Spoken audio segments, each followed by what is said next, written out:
Queridos irmãos internautas que nos acompanham nesta noite, que o amor do Cristo nos ampare, porque hoje iremos tratar de uma figura extraordinária do cristianismo. Para os afeitos aos seus escritos, o título da palestra, As Moradas do Castelo Interior, nos remete ao livro escrito por Teresa d'Ávila.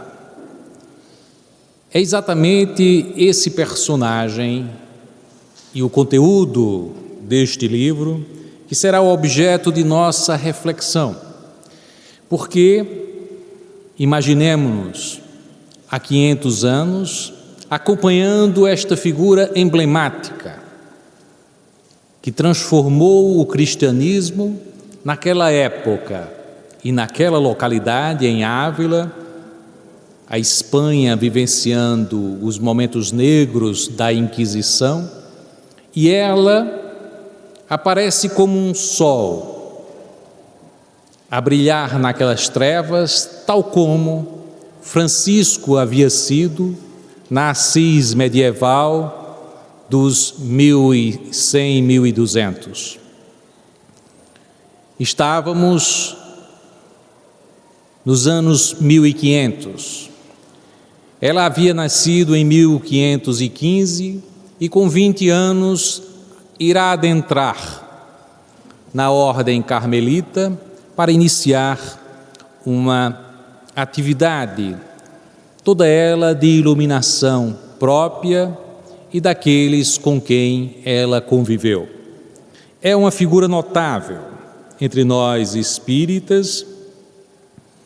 Consideramos a reencarnação de Maria de Magdala.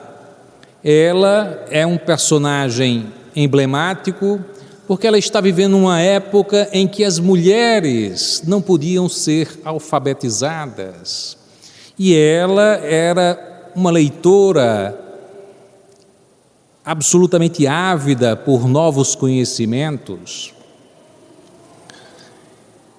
Da mesma forma, ela é reconhecida como a mística, porque nela afloravam mediunidades as mais variadas. E tida como mística, naquela época, mulher e mística eram em geral levadas às fogueiras, como bruxas. Então ela viveu neste mundo sendo alguém que depois a Igreja Católica irá considerar como doutora da Igreja, um título apenas oferecido, em geral, para os grandes nomes masculinos do cristianismo, e irá ser conferida a ela pelo conteúdo da sua obra, pelas revelações que são trazidas, e hoje se investiga a obra de Teresa d'Ávila pela importância da análise que ela nos traz, particularmente nesse livro, As Moradas do Castelo Interior, antecipando a investigação da alma humana, ou seja, antecipando as teses que a psicologia iria abraçar muitos séculos depois. Então, ela é inovadora por geral, por estar numa época extremamente difícil de se vivenciar um cristianismo do ponto de vista do que ela conseguiu realizar, sendo mulher, e numa época onde a Inquisição, e particularmente a Inquisição espanhola, foi extremamente dura, não é, na condenação e na tortura que se realizava naquela época. É uma figura, por exemplo, que é retratada no livro de Emmanuel, no livro Renúncia, quando Emmanuel comenta a sua encarnação como Padre Damiano, e ele estabelece ali a absoluta emoção de ter esta encarnação em terras aonde habitou e onde viveu cristamente Teresa d'Ávila. Então, é um personagem magnífico que qualquer que abrace o cristianismo deverá ter como missão dada a si mesmo conhecer em profundidade esses grandes personagens. Porque, lembrando dos grandes personagens cristãos pós a vinda do Cristo, nós poderíamos imaginar de grande relevo essas duas expressões da cristandade, Francisco de Assis e Teresa d'Ávila. É, portanto, se pudéssemos fazer a comparação, a Francisco de Assis, a personagem feminina que transmite essa dimensão de fé, de entrega e de absoluta conexão com o Cristo. E é esta personagem que, ainda menina, ela relata, ao fazer a sua biografia, que ela era uma menina muito, poderíamos usar o termo hoje, arteira, e gostava muito de brincar, de construir mosteiros. Olha que coisa interessante, porque é isso que ela vai se dedicar na sua vida de adulta.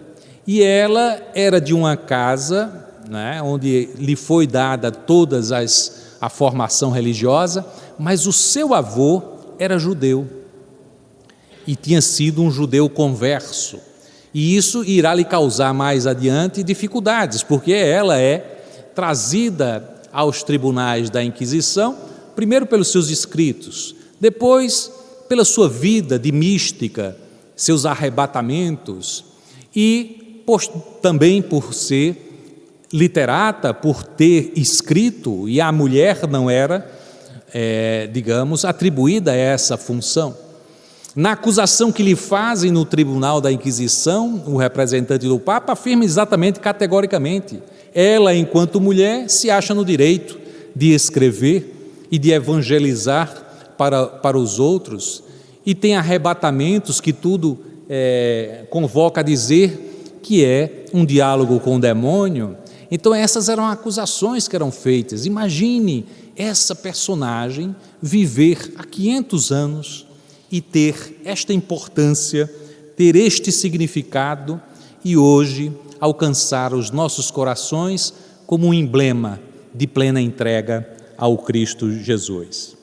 Na sua adolescência ela dizia ser, fazendo uma autoanálise e sendo muito crítica consigo mesma, dizia: eu era entregue às vaidades. Porque ela era como qualquer adolescente, gostava de se pentear, de se vestir bem, tinha a vaidade da jovem que era muito bonita e que, portanto, com os seus primeiros namoricos, e ela namorou com um primo, o pai, não gostando daquela atitude, colocou-a num convento augustiniano, de augustinianas, e só foi retirá-la porque a mãe dela tinha falecido e cabia a Teresa cuidar dos seus irmãos mais novos.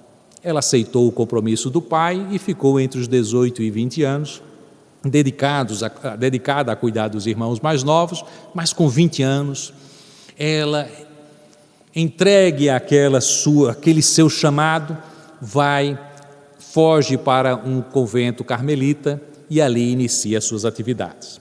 Imaginemos que o convento não era aquilo que era a aspiração de Teresa, porque no convento haviam as mais pobres, as mais humildes que ali estavam e que realizavam todas as atividades de limpeza, de comida, de tudo o que era necessário.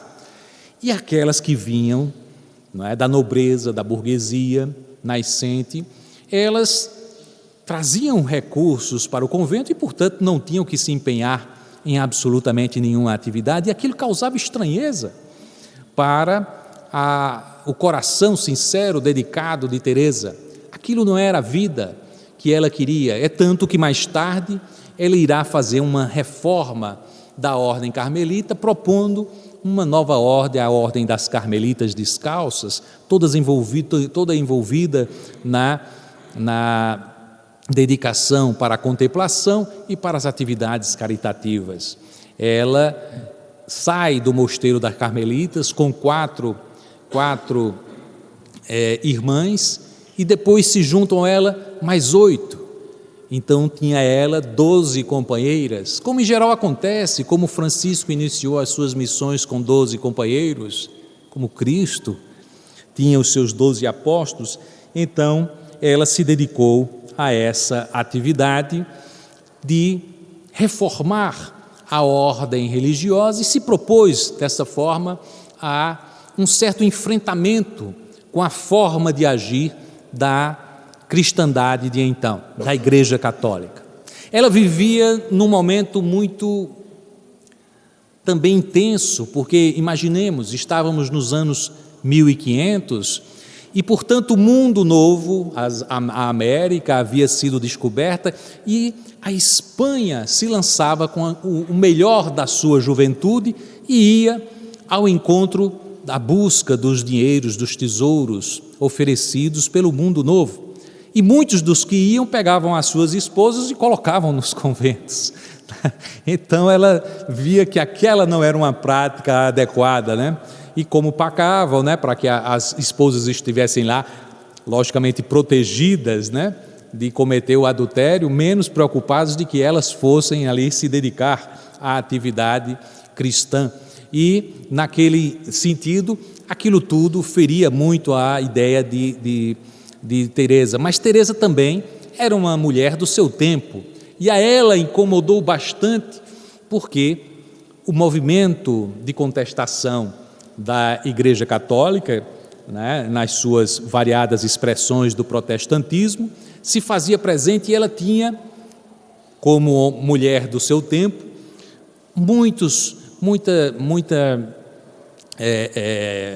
sentia a crise a haver ali, porque imaginava que a emergência do protestantismo seriam as pessoas se afastando de Deus.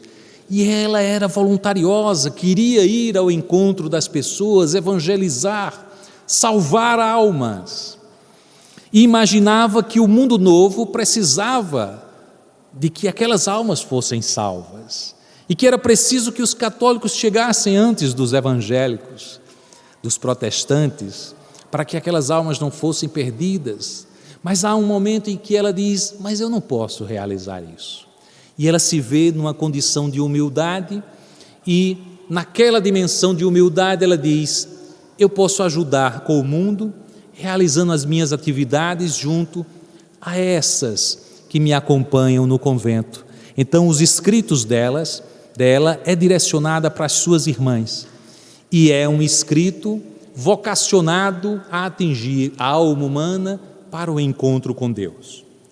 Haveremos de destacar neste livro, As Moradas do Castelo Interior, o aspecto fantástico de que Teresa vai exatamente questionar o cerne da religiosidade de então, porque a religiosidade era algo que tinha intermediários. Precisávamos acessar a igreja para encontrar Deus. Precisávamos ir ao padre para que o padre pudesse nos apresentar Deus. A misericórdia de Deus, o amor de Deus, vinha por intermediários. O perdão de Deus vinha com intermediários. Mas Teresa nos apresenta uma coisa completamente nova, porque ela vai nos convocar a encontrar Deus dentro de nós. E isso é uma coisa maravilhosa, porque ela vinha resgatar aquele discurso que havia sido esquecido 15 séculos antes. Era o Cristo a nos dizer que o reino de Deus estava dentro de nós.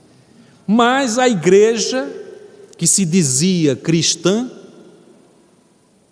mascarou esse discurso, fazendo com que entendêssemos que Deus estava no oculto, distante de nós, nos céus longínquos, e que, portanto, poderíamos acessá-los mediante aqueles que já tinham encontrado a iluminação e poderiam ser ponte para Deus.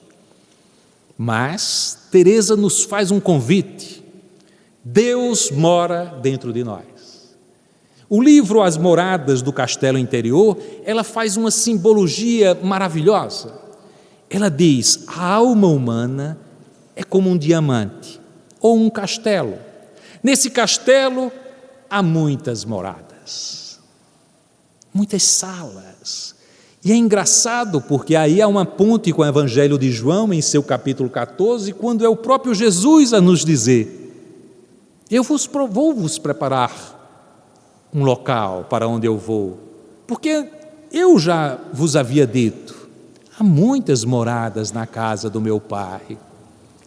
E era ela construindo essa bela alegoria onde havia um castelo. Como era de se supor, um castelo é a representação de um templo onde se ergue em direção a Deus. E nesse castelo imaginário, que é a nossa própria alma, há um convite.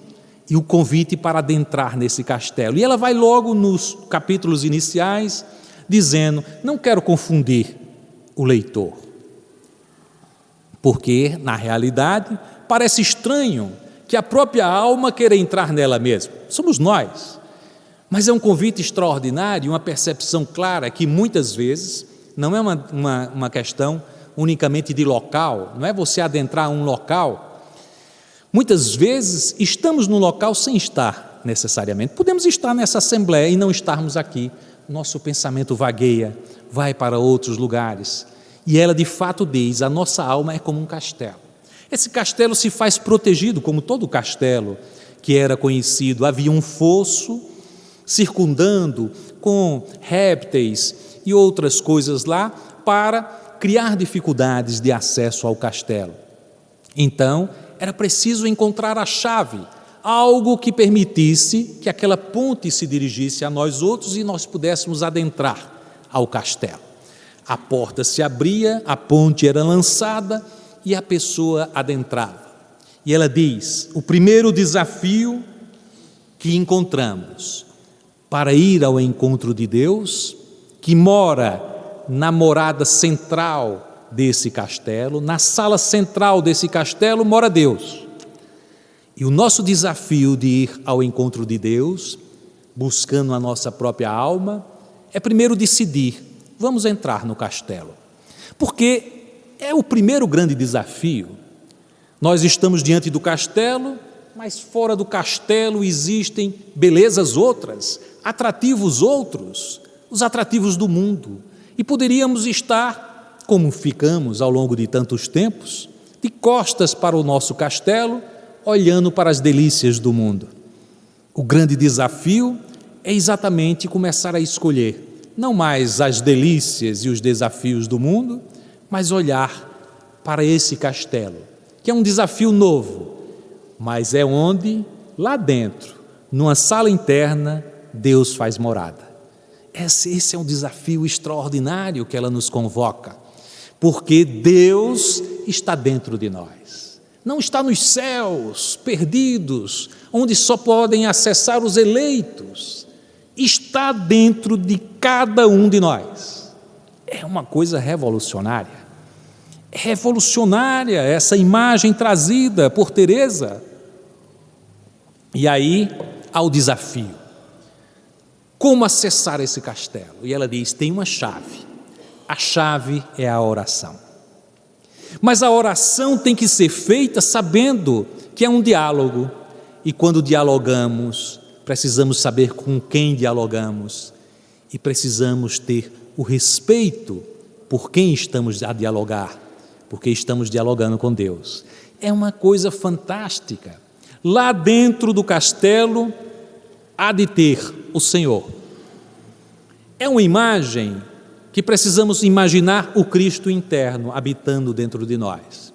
E esse primeiro esforço de adentrar a primeira morada, a primeira sala deste castelo, que ela diz que é feito de um cristal maravilhoso. Mas nele há uma coisa emblemática, porque imaginamos um cristal maravilhoso que a luz externa ilumina esse castelo, mas não é assim. É de dentro do castelo que sai uma luz maravilhosa, porque na sala interna é a luz divina que brilha. E ela diz que em direção às salas mais externas, as primeiras moradas, nós vamos encontrar essa luz sendo obstaculada, escurecida, E as primeiras moradas têm uma luz tênue, mas essa luz tênue vem de dentro daquelas primeiras moradas, daquela morada interna onde o Cristo interno habita. Então vejamos, decidimos pela oração que iríamos adentrar ao castelo e iniciamos o nosso esforço de autoiluminação, porque a autoiluminação é responder ao chamado de Deus. E começamos a fazer isso. E vamos em direção a essa primeira sala. Quando fazemos, veja, estamos subindo pela ponte, os répteis estão por lá.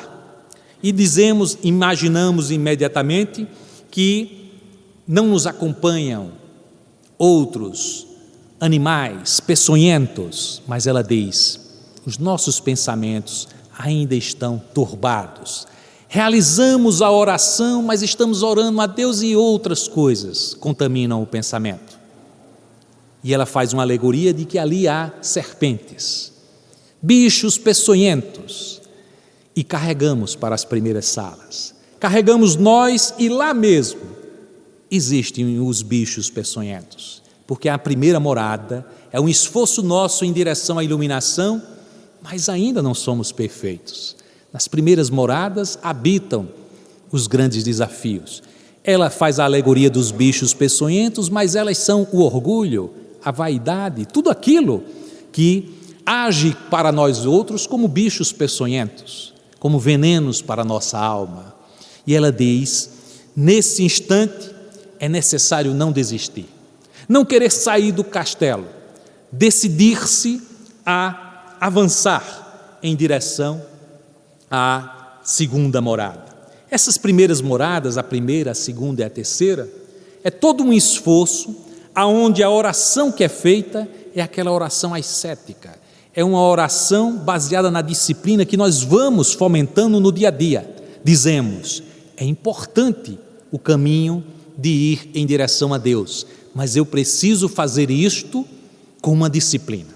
E aí nos disciplinamos, fazemos a oração, acordamos fazendo uma oração, à noite fazemos uma oração, nos momentos de sofrimento fazemos a oração, é o que mais fazemos. Em alguns momentos em que queremos louvar a Deus pelo sol, pelo ar, pelas coisas que nos circundam, em toda a poesia da criação divina, em alguns momentos também fazemos orações de louvar a Deus. São as mais raras, mas fazemos. Mas nestas primeiras moradas, as orações são feitas ainda com base numa disciplina. Nos aferramos àquela disciplina. E ela, que tinha uma vida em convento, saberia dizer que efetivamente essas primeiras moradas eram um sacrifício imenso de vencer as sujeiras. Falávamos aqui em outra palestra sobre a oração.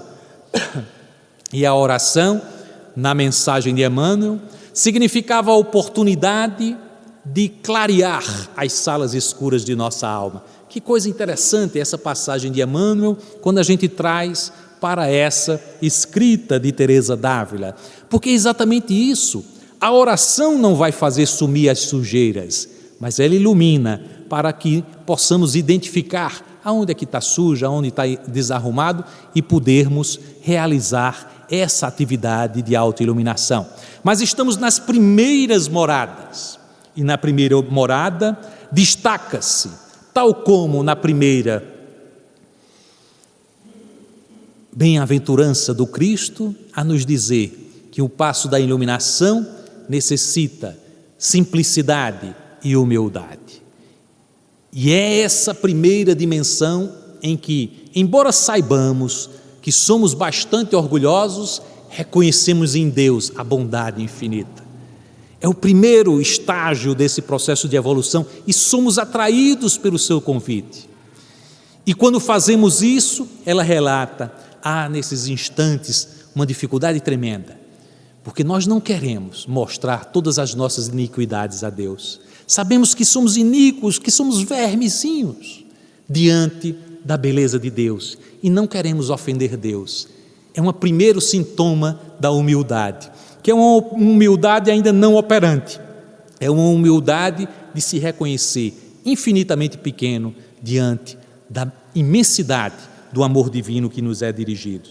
E aí é exatamente a dimensão do pecado, do sentido do erro, que faz com que essas primeiras moradas fiquem como que numa penumbra, em que pesa o convite daquela luz que se dirige do centro em direção ao exterior do castelo e que passa por aquelas primeiras moradas, sempre significando um convite do Cristo para que continuemos. Aí há dois proveitos, diz ela, em estar na primeira morada. A primeira, o medo de ofender a Deus. E a segunda, esses primeiros instantes em que vamos cultivar a humildade. Mas aí perseveramos.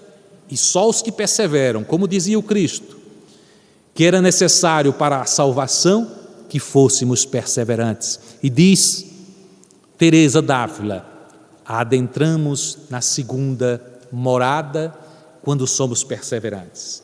As almas que chegam até aqui sabem que têm que avançar, diz ela. E aí é necessário ter firmeza, porque ainda é um ambiente em que eu caio e me levanto. São aquelas situações em que ainda as tentações do mundo nos convocam e aí a gente cai e se ergue novamente. Então, passar por essa segunda morada é necessário cultivar a perseverança. Só os perseverantes haverão de, nos enfrentamentos, continuar seguindo em direção ao Cristo interno. Porque é o instante das grandes aflições. E nos lembramos exatamente da segunda bem-aventurança, em que se é dito, bem-aventurados os aflitos, que haverão de ser consolados, mas aqueles aflitos que, tal como no Evangelho segundo o Espiritismo, naquela mensagem extraordinária do Espírito Lacordaire, nos faz a convocação exatamente de fazer, de saber bem sofrer. Bem sofrer no sentido de que vamos agir com coragem, vamos agir para superar aquela dificuldade, mas se aquela dificuldade não puder ser vencida, cultivarmos a resignação. E acima de tudo, com a coragem e com a resignação, agir com fé, com fidelidade, com absoluta ligação com o divino. Então, nessa segunda morada, há uma luta contra os atrativos do mundo exterior, diz ela, e aí é nesse instante em que, superadas as aflições, nós começamos a perceber que tudo na vida é efêmero. Tudo na vida, na existência humana, em cada uma das encarnações, é efêmero. O que vale é o convite, aquela chama da sala interna que continua direcionada para nós. E aí queremos avançar para as terceiras moradas. A terceira morada, a alma vai se purificando ainda mais pela meditação.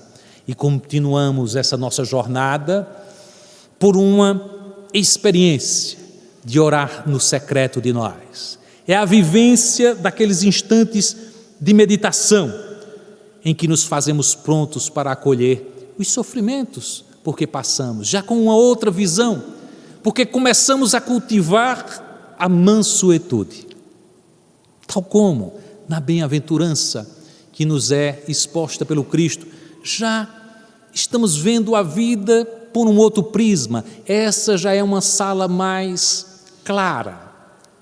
A terceira morada, o convite se faz mais forte e somos atraídos por aquela força que vem do interior. E nos nossos testemunhos,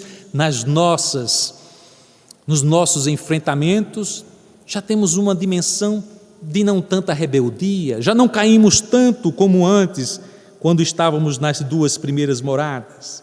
E ela diz, a vida aqui no mosteiro nos convida a um exercício maior da meditação e de meditarmos juntos, que é uma coisa extraordinária, agirmos juntos na vivência da religiosidade. E aí já há um certo sentido de compreensão do que são as provações e da gradação das provações, porque se nós formos observar os grandes sofrimentos que temos, muitas vezes nós dizemos, mas eu sofro muito, e a gente não faz uma análise desse sofrimento. Porque a grande maioria dos sofrimentos que temos, e nós que somos espíritas, gostamos muito de dizer: eu estou pagando um karma muito grande, não é? Só posso ter errado muito na vida anterior, porque a gente imagina que todos os sofrimentos que a gente faz, que a gente tem hoje, é por causa de uma existência anterior. Coitada da existência anterior, às vezes nem foi tão ruim assim. O problema está nessa encarnação, porque muitas das coisas que entendemos como desafios, como sacrifícios, são coisas que podiam ser mudadas com a conduta. Temos pessoas que são difíceis no ambiente de trabalho, temos pessoas que são difíceis na nossa casa, na nossa família, temos desafios para conquistar um emprego, são coisas que todos passamos, mas colocamos toda a nossa felicidade nas coisas externas, no emprego, na casa, até mesmo no casamento. A gente olha para uma pessoa e diz: se não for com ela, eu não sou feliz. Como não? Afinal de contas, quantas pessoas fundamentais na nossa vida tivemos ao longo de várias existências? Não é verdade? Eu digo isso a Márcia não acredita, mas foi, minha filha. Teve algumas existências em que não foi você a minha companheira. Eu quis que passasse logo para que chegasse esse momento de encontrar a verdadeira felicidade, mas nem sempre foi assim. Mas bem, então colocamos tudo na vida direcionados a uma pessoa, a alguém, ou a um emprego, ou a uma conquista de alguma coisa, e aí sofremos muito. Mas imaginemos, nos desapeguemos dessas pequenas coisas, os nossos sofrimentos começam a diminuir tremendamente. E aí fica aquilo que é essencial, que realmente alguma coisa é resgate, alguma coisa precisamos ter de aprendizados e tudo mais. Então, nessa terceira morada, a gente já começa a enfrentar as dificuldades, mas a gente já começa a ver aquilo que realmente é importante. As coisas que são, exatamente, constituem dificuldades, é o dinheiro, a honra e também a saúde, porque a gente tem uma ideia de que temos que ter saúde o resto da vida. E é uma ideia absolutamente equivocada. Aí quando vem a doença a gente se desespera: mas eu estou doente. Olhemos para o redor, derredor de nós. Todos ficam doentes. Alguns com doenças mais graves, outros menos graves, né? Mas todos ficam doentes. Aí dizemos assim: sim, mas a morte é uma coisa complicada. Mas todos morremos. Todos morreremos. Então é preciso lidar com essas coisas como elas são efetivamente. São ocorrências naturais. Lógico que é ruim sentir dor, lógico que é ruim estar doente, mas faz parte da vida. E em cada instante desse é preciso saber nos conduzir, elegendo aquilo que é mais importante na vida. A despeito disso, a despeito daquilo, eu estou indo em direção daquela luz. E eu quero sair dessa terceira morada, eu quero ir para a quarta morada. Porque o que é interessante em Teresa é que, em que pese ela vá passando de uma morada para outra, mas o convite está naquela sétima morada. É lá onde habita Deus, e é a sede de Deus que nos movimenta. E aí a gente vai passando pelas moradas, sem ainda nem se dar conta de que passou para uma outra morada. Porque ela diz: essas moradas não são necessariamente andares, elas podem estar abaixo, acima, não há um local. Isso é uma coisa fantástica, porque exatamente não nos dá uma ideia de hierarquia, de estar acima ou abaixo, ou de lado, ou cercando. Qual é a morada? A morada é uma condição consciencial. É uma questão de consciência, ir se adquirindo consciência. Então é esse o esforço efetivo. E aí vamos à quarta morada. A quarta morada é uma morada interessante, porque muitos poderiamos dizer: rapaz, eu acho que eu estou nessa quarta morada. Na realidade, a maior parte de nós está entre a primeira, a segunda morada, né? Nós temos alguns traços da terceira morada, da segunda, às vezes da primeira. A gente vai e volta, né? A gente sente isso, quando vai lendo: rapaz, eu ainda estou na primeira morada. Aí depois: não, mas tem alguma coisa aqui da segunda. Ou seja, estamos experienciando essas primeiras moradas. Mas a quarta é muito interessante, porque estamos nessa, digamos assim, fronteira. Quando entrarmos na quinta, já estamos avançando muito fortemente, né, espiritualmente. Mas a quarta é a fronteira. Então ainda trazemos traços das primeiras moradas, as inquietações do mundo e tudo mais, e ainda não alcançamos a fase mística do encontro mais estreito com a divindade. ela está relatando o seu próprio processo de evolução espiritual, em que pese ela diga: eu vou escrevendo assim e muitos podem pensar que eu tenha chegado lá na 7ª morada, né? Mas não é bem assim. E ela dizia: eu tenho vergonha de estar fazendo isso. É a humildade desses grandes espíritos. Mas bem, a 4ª morada é um momento em que vivenciamos a sede de Deus. Aqueles que têm sede de justiça, como diz a bem-aventurança, é um instante em que ainda não temos uma experiência ainda muito forte da espiritualidade, para nos lançarmos em orações místicas, orações de unificação com o Pai. Ainda não fazemos isso. Ainda necessitamos de uma oração que é determinada pela disciplina. Veja, nós dizemos: este é o momento da oração, aí fazemos a oração. É disciplina. Mas aquele que faz da sua vida uma oração, às vezes está fazendo alguma coisa, nem percebe que está orando, mas já é uma oração.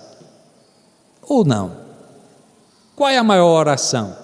Aquela em que dizemos com palavras algo que queremos falar a Deus, ou aquilo que fazemos com gestos, amparando os nossos semelhantes e fazendo desinteressadamente? É uma oração fantástica. É a oração jamais espiritualizada. E também os arrebatamentos, a plena entrega, que só essas grandes figuras místicas realizaram. Falei aqui de Francisco de Assis, estamos falando de Teresa d'Ávila, e nessa 4ª há exatamente esse maior esforço de se vincular com o divino. É uma situação de fronteira.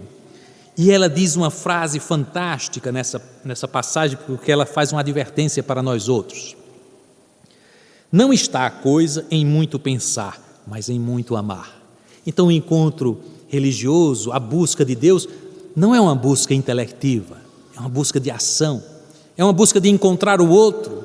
E há nesse esforço a ideia de que dilatou-se as camadas mais profundas da alma.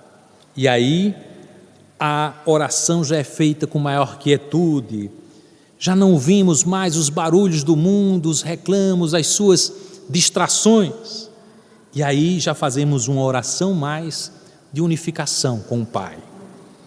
Buscamos mais colocar a nossa alma no centro, aonde Ele habita. E temos uma maior preocupação na oração em escutar. Alguns de vocês já devem ter me visto aqui falar sobre aquela passagem na vida de Teresa de Calcutá, quando ela em oração, uma oração muito sentida, e os repórteres observando ali aquela passagem, ela naquela oração parecia estar em êxtase. E depois se aproximam os repórteres e dizem: irmã, a senhora estava fazendo o quê? Eu estava falando com Deus. Mas afinal de contas, o que é que a senhora dizia? Ele não dizia nada, só escutava. E aí ela diz: aí ficou mais interessado, porque escutar Deus, né? O que é que Deus estava dizendo? E Deus, o que é que ele disse? Ele também não dizia nada, só escutava. É uma coisa fantástica, uma sintonia que não precisa palavras nenhuma, né? Então, exatamente essa oração começa a se realizar assim. São orações sem palavras, onde a pessoa busca mais escutar. Imaginemos nós, somos muito angustiados para fazer isso. Temos dificuldade de meditar. Tem gente que diz: eu não consigo meditar. Eu estava vendo uma vez uma entrevista, acho que em Jô Soares, e tinha aquela atriz, Fernanda Torres, né? E ela dizendo: eu não entendo como é que alguém, ela disse que fazia yoga, mas fazia yoga no exercício, né? Mas quando convidava para fazer a meditação, ela disse: não consigo. Me convocam para meditar, eu fico estressada. Então tem gente que fica estressada com o convite da meditação, o que é um absurdo. A ideia de meditar é exatamente você esvaziar a mente. Então, essa capacidade de escutar na oração, imaginemos nós fazendo nós que ainda estamos orando pela disciplina, né? Então a gente vai orar no instante de orar, a gente não se preocupa em dizer nada a Deus e ficamos em silêncio. Se eu fizer isso agora, acaba a palestra, né? Porque todo mundo está esperando ouvir palavras, né? Para que a coisa ande, né? Então vejamos, já é uma maior confiança. Há uma confiança no Cristo, uma entrega. E essa confiança e essa entrega faz com que a alma vá se tornando purificada, fortalecida. É uma alma que está buscando a justiça de Deus, a compreensão sobre a lei divina em nós. O que é que deve dirigir a nossa vida? Deve ser dirigida por Deus, deve ser dirigida pelo Cristo interno. Então, sempre que vamos agir nesse estágio da evolução espiritual, nos perguntamos: como agiria o Cristo nessa condição? É uma coisa fantástica, já é um direcionamento que damos à vida em maior sintonia com Deus. E aí é o início da vida iluminada, é uma ponte.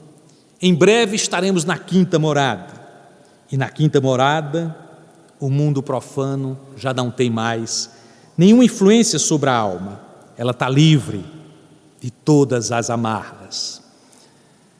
Numa figura de imagem que é trazida por Teresa, ela imagina a borboleta, inicialmente como uma lagarta no casulo, e aí, de repente, essa lagarta já não se reconhece mais, ela não quer mais ser aquilo, e é esse o instante em que há o surgimento da borboleta, e ela vai ser outra coisa, vai adentrar outros espaços, não mais com nenhum vestígio do que era. Ela não se sente mais uma lagarta que se transformou numa borboleta, ela é a borboleta.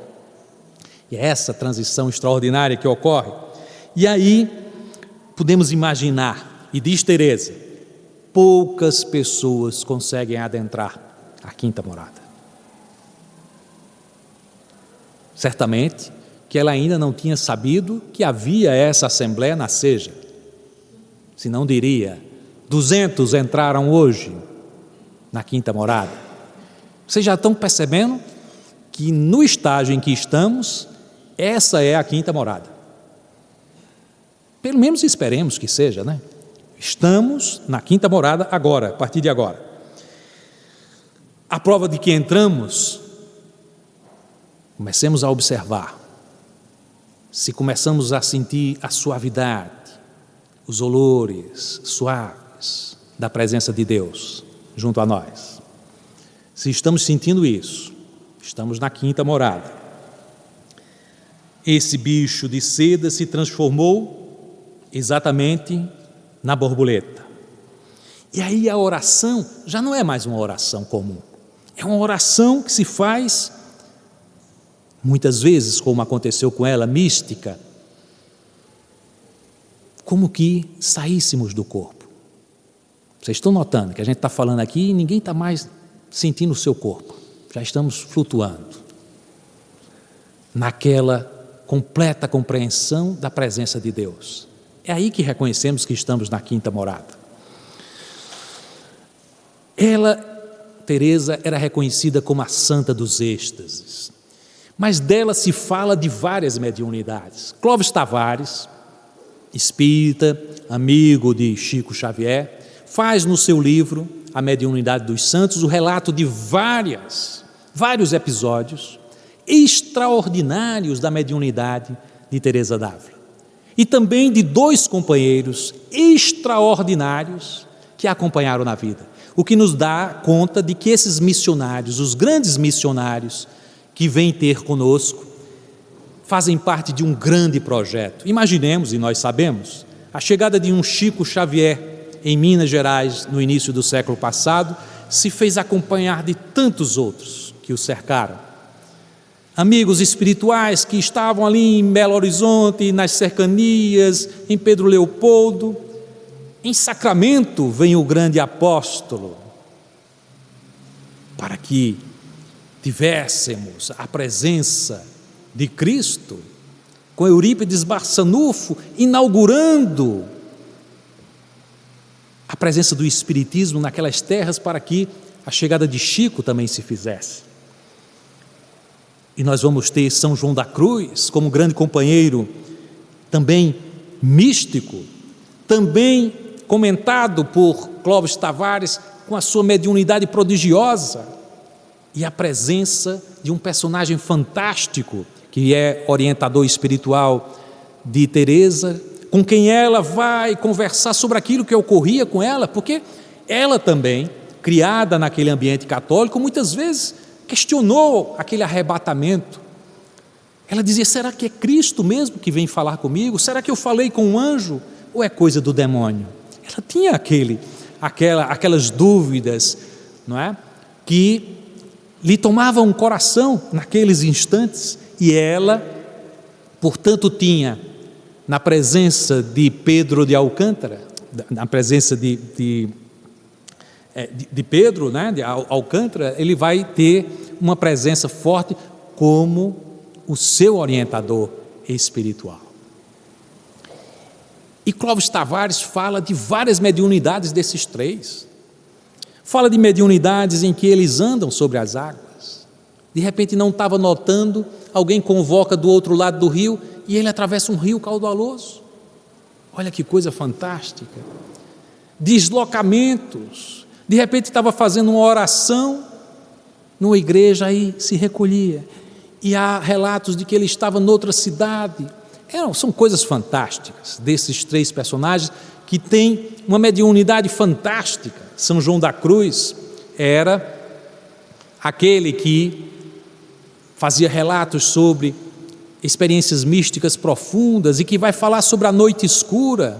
Até hoje se diz a noite escura de São João da Cruz, né, referindo-se a essa passagem, que tantos que experimentaram a iluminação espiritual, como o próprio Paulo, como o próprio Agostinho de Hipona, como o próprio Francisco de Assis, como a própria Teresa d'Ávila, vão passar por esses momentos de grande dúvida, de vazio existencial, e São João da Cruz vai retratar aquilo com muita profundidade. Até hoje, os seus escritos são tratados nas grandes análises psicológicas.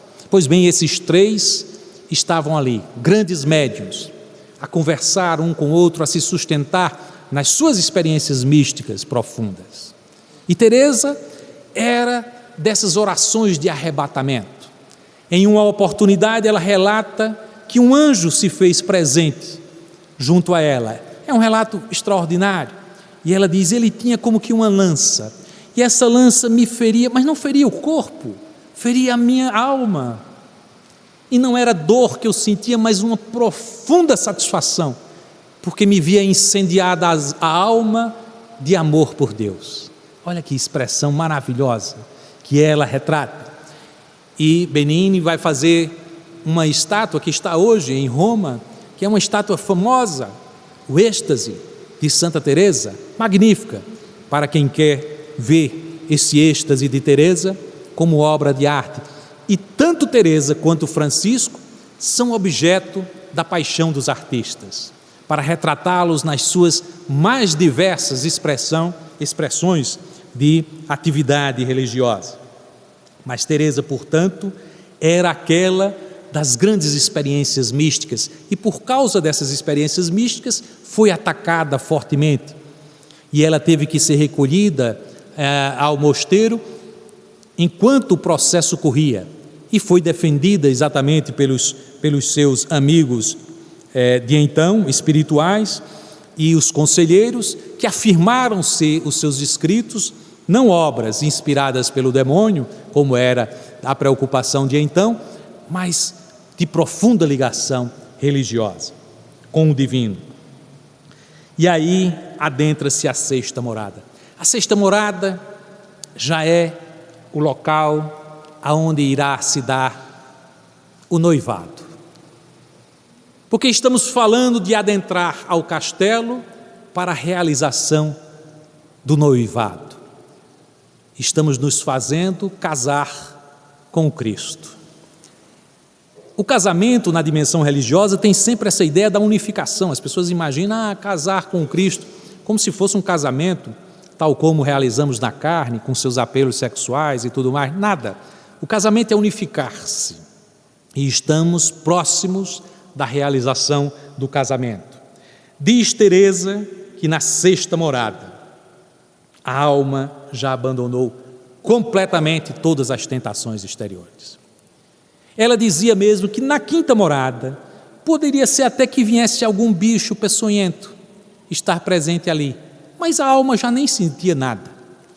Ela não tinha mais medo, não existia mais medo nessa alma, porque havia confiança plena em Deus. Mas na sexta morada, não adianta mais, não tem mais coisa alguma. Mas não se ficou ausente os grandes testemunhos.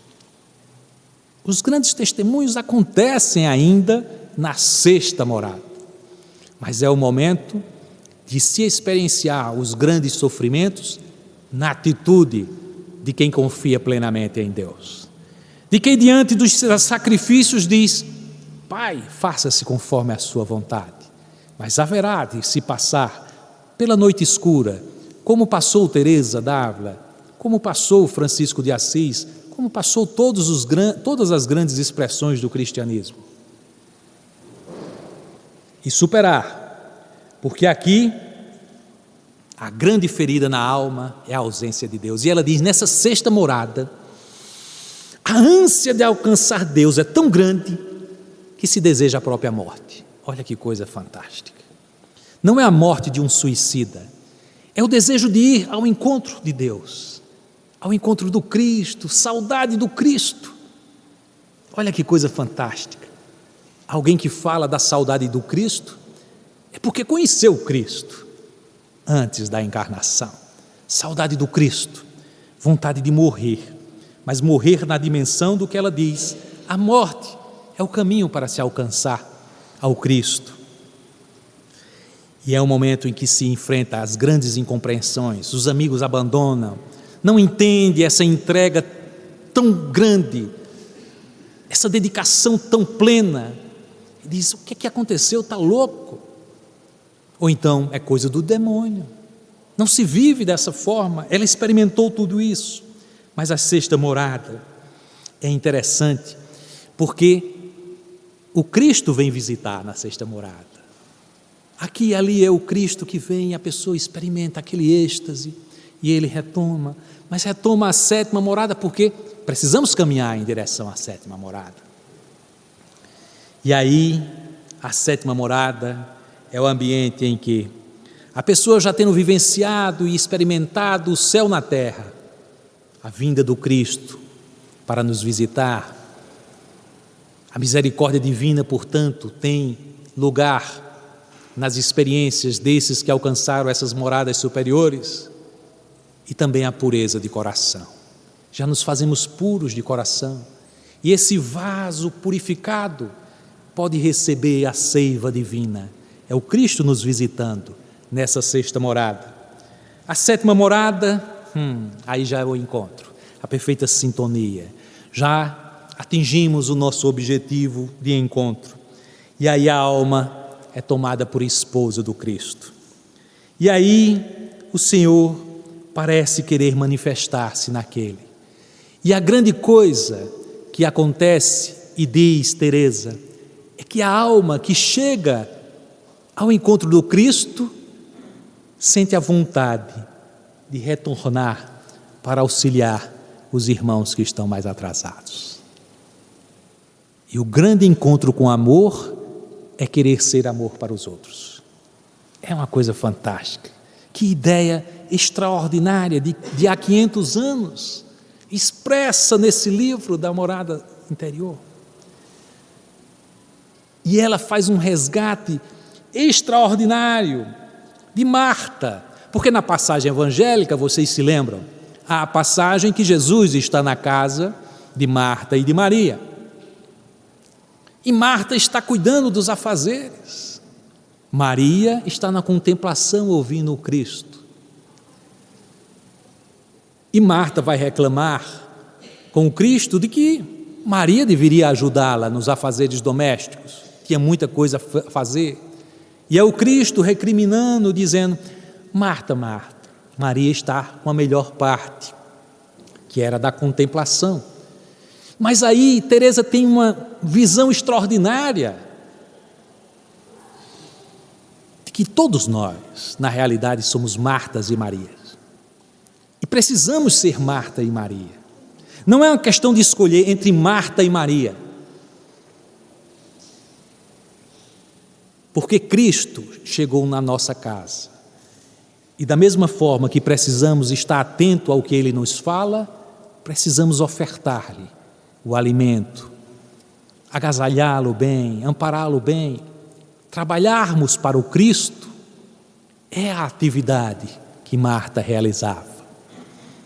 E ela diz, é preciso saber que precisamos agasalhar o Cristo nas duas dimensões. Precisamos, nós que nos iluminamos, que contemplamos, que chegamos a esse estágio, a essa morada, saber que temos que trabalhar também. Até porque quem chegou ao plano contemplativo de estar aos pés de Jesus, realizou muito. Ninguém chega a contemplar Jesus de perto sem ter trabalhado muito. É uma coisa fantástica essa consideração dela de resgatar o lado Marta de nós outros, que precisamos valorizar esses dois lados, Marta e Maria, a contemplação e o trabalho, a contemplação e o serviço, porque essas duas coisas juntas nos propicia a condição do grande noviciado. Queridos irmãos, queridos amigos que nos acompanham, estamos diante de uma experiência fantástica, que é a de adentrar o pensamento de Teresa d'Ávila, a grande mística espanhola, a grande mensageira do Cristo,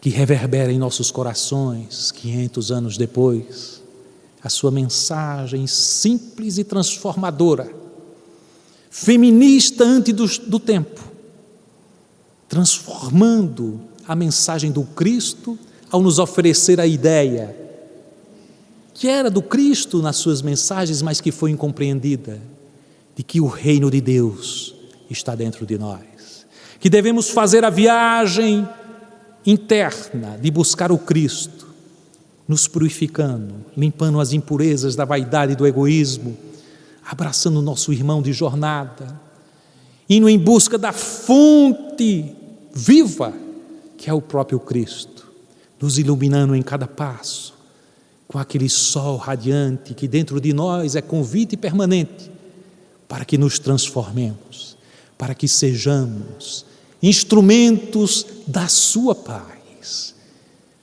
porque assim alcançaremos a paz de nos unirmos com Ele, para mais servir,